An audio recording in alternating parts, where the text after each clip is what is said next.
Hi there, it's Steph. Thanks for popping by. So today I'm sharing with you a card I created using an Altenew stamp set called Botanical Garden. It's a large stamp set with loads of different flowers, and I've decided to use as many different flowers as I could. I did a little bit of masking and stamping, and I think it works quite well. You can see me. I used two different masking pieces because I wasn't quite sure what I was going to start with. I just thought I would go with the flow and just stamp. And I'm actually quite happy. It's simple stamping, obviously, but I think it looks quite nice. I've kind of misstamped a little bit there, and because there's kind of a hand-drawn feel to that stamp set, I thought instead of restamping and taking the risk of stamping like next to the first image, I thought I would just take a Copic liner and correct it by hand, and it looks perfectly fine. Then I started coloring with some cool grey markers. I find these flowers very pretty but also very elegant, and I thought it would kind of look nice in black and white. I can't do proper black and white, but I can do shades of grey. So with the cool grey markers, I did a bit of shading, kinda, and I used C7, C5, C3, C1, and 0. My C5 is a little bit out of ink, but I still made it work. It's quite, the gradient of the colors is quite small. By that I mean that I colored mostly the bottom of the flower, as if the light came from above and the bottom was shaded. So I didn't really have problems with the fact that my Copic is not, my C5 is a bit dry. But I kind of tried to reproduce that color effect on all the flowers, the gray going to the very light color. So I thought it was quite nice and elegant, and I don't know why it reminded me of the 60s, probably the 70s, I have no clue.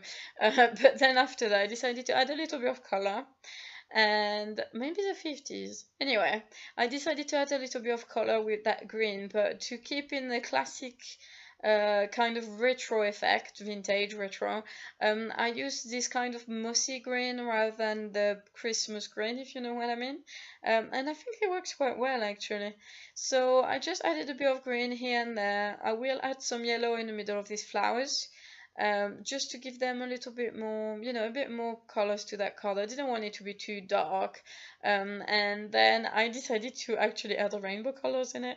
And okay, what was going on in my head at that point in time, it was kind of the idea of something brightening a darker world, if that makes sense. So like if I send it to my friend, it's kind of my way to say you brighten my world kind of thing. So I really like the idea of adding the rainbow colors onto that butterfly, and that it would brighten my card as well and create that kind of contrast and things.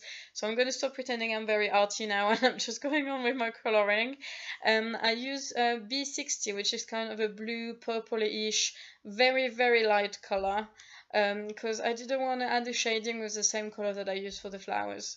So once I was done with the shading with that very light color, I used my Sakura Glaze pen, and you can't see it from above, but you can see it on the photo. It kind of adds that very ever so slightly raised effect, but it looks really cool when you see it in real life. It's very hard to capture, I think, on the photo, particularly with the light reflection and things. But I decided to use that same gel pen to go all around the card, and that it would just add a little frame. Then off camera, I had to let that dry, obviously, because it was wet. And then off camera, I stamped my greeting, which is an Averiel handwritten note greeting, and I think it's a great greeting because it's very simple and it goes really well with that elegant card. And I glued my card front onto a card and trimmed it. So thank you very much for watching. I hope you enjoyed it.